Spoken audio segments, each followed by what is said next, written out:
सच्चाई वो जांच में सामने आ जाएगी। भाजपा के नेता, भाजपा की केंद्र सरकार कि राजस्थान में जो हरा दिया भाजपा को, उसका बदला ये लिया जा रहा है। नमस्ते आप सभी को, मैं पूजा परमार, आप देख रहे हैं द फैक्ट इंडिया। राजस्थान में सियासत तो चली रही है, लेकिन बात इस बार के विधानसभा चुनाव में जनता के मुद्दों की है। कौन से जनता के मुद्दे ऐसे हैं जो वाकई में उठने चाहिए, ये सवाल हर बार विधानसभा चुनाव में गूंजता है।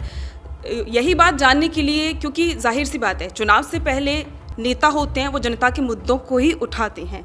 तो हमारे साथ हैं राजस्थान के जलदाय विभाग के मंत्री महेश जोशी साहब। तो सर, बहुत बहुत शुक्रिया आपका समय देने के लिए।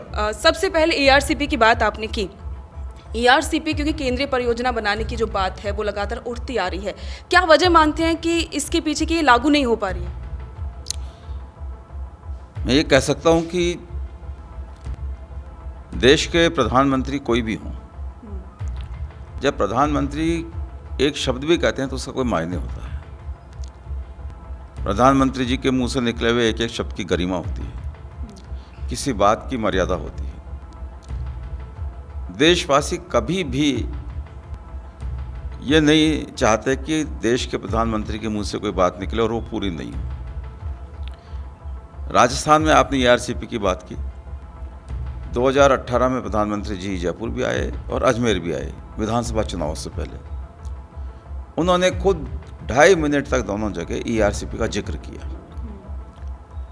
13 जिलों के लिए योजना बन रही है, डीपीआर बनाई है। 40% आबादी राजस्थान की उससे प्रभावित होगी। 2 लाख हेक्टेयर से अधिक भूमि सिंचित होगी। ये बहुत महत्वाकांक्षी परियोजना है। इस पर संवेदनशीलता से और सकारात्मक दृष्टिकोण से हम इस पर निर्णय लेंगे। तो सर, एक बात ये भी होती है कि जैसे कंटिन्यू है, जो पानी की किल्लत है वो राजस्थान के कई इलाकों में देखने को मिल रही है इस बार तो। और अभी हाल ही में वो जो कि खुद कल का जैसे ट्वीट है कंटिन्यू कर रहे हैं बीजेपी के लोग, वो सीधे तौर पर है वो सरकार पर निशाना साध रहे हैं। और गवर्नमेंट का ये कहना है कि क्योंकि केंद्रीय जल शक्ति मंत्री गजेंद्र सिंह शेखावत हैं, तो कांग्रेस की तरफ से उन पर निशाना साध रहा है। क्या कहना चाहिए? गजेंद्र सिंह जी तो खुद ही अपने पर निशाना साध लेते हैं।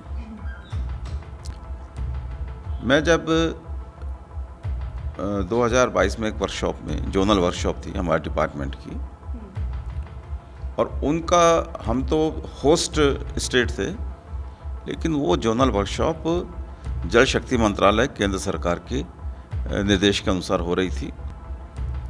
उसमें जब मैंने एआरसीपी की बात की तो गजेंद्र सिंह जी ने बड़ा तमक कर कहा कि महेश जी, अगर एआरसीपी को लेकर जयपुर में और अजमेर में प्रधानमंत्री जी ने एक शब्द भी कहा हो तो या तो मैं राजनीति से संन्यास ले लूंगा या आप और आपके मुख्यमंत्री इस्तीफा दे दें। मैंने कहा ठीक है। अब आप ये देख, और ये भी कहा कि मैं खुद उस मीटिंग में मौजूद था। मतलब कौन? शेखावत जी। थोड़ी देर में 15-20 मिनट बाद ही क्लिपिंग्स चालू हो गई, वीडियो क्लिपिंग्स, जिसमें प्रधानमंत्री जी 2.5 मिनट तक अजमेर में भी बोल रहे हैं, 2.5 मिनट तक जयपुर में भी बोल रहे हैं। एआरसीपी को लेकर जो बातें मैंने कही, 40% आबादी की, 13 जिलों की, 2 लाख हेक्टेयर सिंचित भूमि की, ये सारी बातें प्रधानमंत्री जी ने कही हैं। तो क्या शेखावत जी जब प्रधानमंत्री जी मीटिंग में बोल रहे थे तब सो रहे थे? कि उनको ये ध्यान ही नहीं रहा? खुद कह रहे हैं मीटिंग में मौजूद था, एक शब्द नहीं कहा। इससे ज़्यादा असत्य बात तो हो नहीं सकती। राजस्थान तो आन बान शान वाला प्रदेश है। यहाँ पे एक बात कही जाती है, प्राण जाए पर वचन न जाए। वचन उन्होंने दिया कि मैं इस्तीफा दे दूंगा, संन्यास ले लूंगा। हम तो कहते हैं संन्यास लेना नहीं लेना उनकी आत्मा जाने। एआरसीपी को राष्ट्रीय परियोजना तो बनवा दो।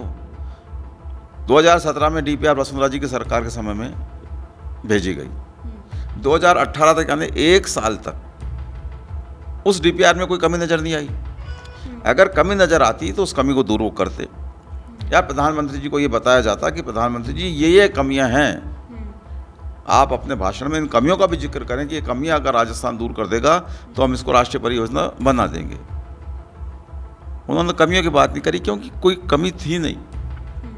कमी तो ये कर दी जनता ने कि राजस्थान से भारतीय जनता पार्टी की सरकार को साफ कर दिया।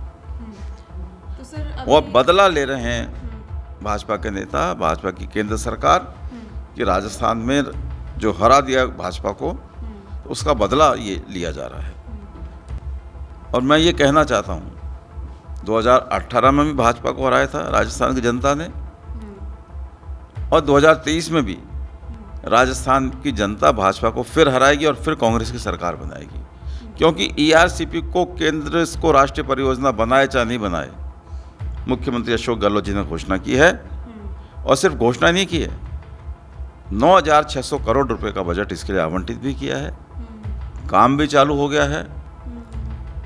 राष्ट्रीय परियोजना बनाए, बहुत अच्छी बात है, नहीं बनाए तो राजस्थान की सरकार, अशोक गहलोत जी की सरकार, कांग्रेस की सरकार इस परियोजना को पूरा ERCP को पूरा करेगी। सर, जोधपुर में है एक वीडियो था, वो कल सामने आया था, जिसमें पानी की मांग लगातार महिलाएं उठा रही थी, उन पर कुछ पुलिस ने लाठीचार्ज की खबरें थी, उस पर क्या कहेंगे? देखिए, पानी एक ऐसा विषय है, अगर किसी टेक्निकल कारण से या किसी भी कारण से पानी देर से भी आता है तो आक्रोश होना स्वाभाविक होता है। लेकिन आक्रोश व्यक्त करना तो डेमोक्रेसी में सबका अधिकार है, लेकिन ऐसा नहीं होना चाहिए कि कोई कानून हाथ में लेने की स्थिति आ जाए। मैं नहीं जानता जिस जोधपुर की घटना की आप बात कर रही हैं उस घटना की तथ्य क्या है, मेरी जानकारी में नहीं है। लेकिन मैं ये कहना चाहता हूँ, कोई भी हो और कोई भी मुद्दा हो, किसी की सरकार हो, आक्रोश व्यक्त करना, आंदोलन करना, असहमति रखना, ये सब लोकतंत्र में जनता के अधिकार हैं, लेकिन ये कानूनी सीमाओं के अंदर होने चाहिए, जिससे किसी भी प्रकार की अप्रिय परिस्थिति को टाला जा सके। सर, आंदोलन की बात की जाती है, सचिन पायलट ने ये बात कही है कि अगर 15 दिन में अल्टीमेटम है, जैसे कि आप जानते ही होंगे, तो आपको लगता है कि सचिन पायलट का जो रवैया है वो क्या वाकई में सरकार के खिलाफ है, या फिर वो अपना एजेंडा बना रहे हैं? AICC की एडवाइजरी है कि हम आपस में किसी भी मुद्दों पे अपने विचार व्यक्त नहीं करें, कम से कम प्रेस में नहीं करें। अच्छा, ठीक है। तो सर, अभी ये है, चुनौती तो काफ़ी है, चुनाव में बहुत कम समय बाकी है, तो आपको लगता है, क्योंकि राजस्थान में इतिहास रहा है हर 5 साल में है वो सरकार बदलेगी, तो इस बार आपके अगर खुद के मुद्दों की बात की जाए तो ऐसे कौन से मुद्दे हैं जो इस बार के विधानसभा चुनाव में आप लेकर जाएंगे? जनता को बचत हो रही है, जनता को राहत मिल रही है और राजस्थान का विकास हो रहा है। इन 3 मुद्दों पर हम चुनाव में जाएंगे।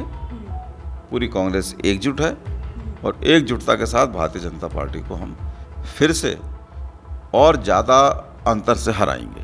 सर, करप्शन पे बहुत बात हो रही है राजस्थान में, उस पर क्या कहेंगे? करप्शन के खिलाफ काम हो रहा है। आप हाथ पे हाथ धर के बैठ जाओ, जो कर रहा करने दें उसको, तो कोई मुद्दा ही सामने नहीं आएगा। करप्शन के मुद्दे सामने आ रहे हैं, इसका मतलब यह है कि करप्शन के खिलाफ कार्रवाई हो रही है, और बड़े से बड़ा और छोटे से छोटा कोई भी व्यक्ति जो करप्शन में लिप्त पाया जाएगा उसके खिलाफ कार्रवाई होगी। करप्शन पे सरकार की 0 टॉलरेंस की नीति है। सर, एक और मुद्दा था जो काफ़ी फेमस था, जिसमें आपका नाम आया था सीधे तौर पर, राम प्रसाद मीणा का केस में, उस पर क्या कहना चाहेंगे? मैं समझता हूँ कि पुलिस की जांच जारी है, जो सच्चाई है वो जांच में सामने आ जाएगी। ठीक है। तो सर, आगे आप कितने निश्चित हैं सरकार के इस बार के विधानसभा चुनाव में आने को लेकर कांग्रेस के? 100%, 100% निश्चिंत हैं कि राजस्थान की जनता ने तय कर लिया है कि रिवाज को बदलते हुए फिर से कांग्रेस की सरकार को राजस्थान की जनता चुनेगी, और जो काम राजस्थान में कांग्रेस की सरकार कर रही है उन कामों को हम आगे बनाए भी रखेंगे, इनको और अधिक इनका विस्तार करेंगे। तो ये थे हमारे साथ में राजस्थान के कैबिनेट मंत्री महेश जोशी साहब, जिन्होंने सीधे तौर पर कह दिया कि आगामी विधानसभा चुनावों को लेकर है वो कांग्रेस पूरी तरह से तैयार है, और इस बार एक बार फिर से राजस्थान में कांग्रेस की जो सरकार है वो रिपीट होने वाली है। तो इसी के साथ में कैमरामैन अभिजीत शर्मा के साथ मैं पूजा परमार, द फैक्ट इंडिया।